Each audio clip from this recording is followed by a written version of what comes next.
היי לכולם וברוכים הבאים לביפס אקדמי, המקום שבו אנשי מקצוע לומדים לעבוד חכם יותר.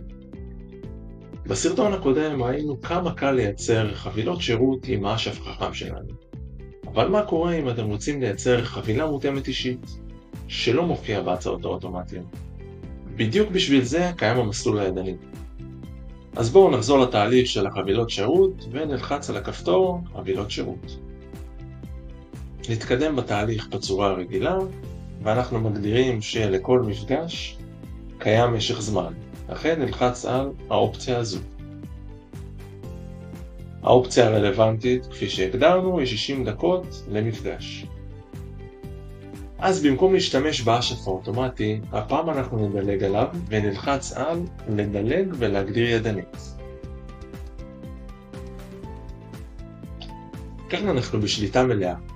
ובואו נבנה חבילה מאפס.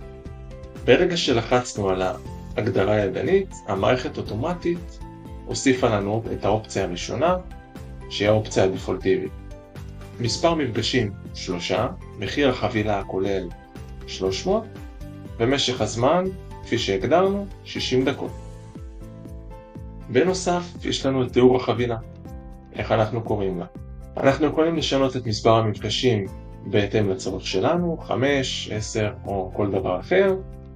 פה שם החבילה ישתנה באופן אוטומטי, אבל אנחנו יכולים להגדיר גם אותם אישית, ואנחנו יכולים גם להגדיר מחיר אחר.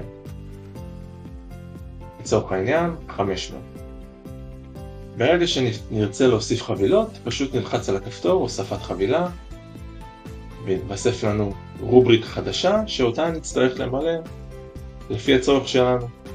אני אתן דוגמה. אם הלכנו על שירות של רפלקסולוגיה, לצורך העניין אם טיפול בודד עולה 200 שקלים, ושווי החבילה הוא 2,000, כדי לתת ערך אמיתי ללקוח, אנחנו נציע את החבילה ב-1,800 שקלים. אז מספר מפגשים 10, ומחיר החבילה הכולל 1,800.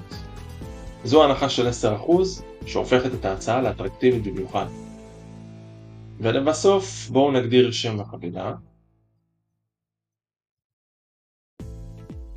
10 מפגשים, 10% הנחה. וכאשר נסיים, נלחץ על שמור שירות. זה הכל. החבילה המותאמת האישית שלכם מוכנה למכירה. המסלול הידני נותן לכם גמישות מלאה ליצור כל הצעה שתרצו. אם המדריך הזה עזר לכם, תנו לייק ונתראה בסרטון הבא והאחרון בסדרה. בואו נלמד איך לנהל את התפריט השירותים שלנו, למחוק, לערוך וכדומה. נתראה שם.